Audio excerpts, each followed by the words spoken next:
ఒక ఊరిలో మరియమ్మ ఆమె కొడుకు జీవిస్తూ ఉన్నారు. ఆవిడ కుండలు తయారు చేసి ఊళ్ళో అమ్ముకొచ్చిన డబ్బులతో వాళ్ళు జీవనం కొనసాగిస్తున్నారు. అయితే ఒకరోజు అనుకోకుండా వర్షాలు మొదలయ్యాయి. ఆ వర్షాకాలం అవడం వల్ల వాళ్ళు పని చేసుకోవడానికి పని లేదు, తినడానికి తిండి లేదు. ఆ బిడ్డకి ఏం పెట్టాలా అని వాళ్ళమ్మ మరియమ్మ ఆలోచిస్తూ ఉండగా ఆ బాబు మాత్రం కిటికీ వైపు చూస్తూ ఆలోచిస్తూ ఉన్నాడు.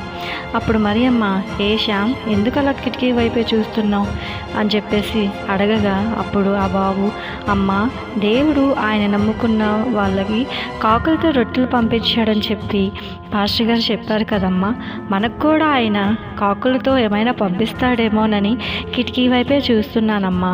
మన కిటికీలు వేసేస్తే కాకులు ఎలా వస్తాయి అని చెప్పేసి ఆ బాబు నమ్మకంగా చెప్పారు.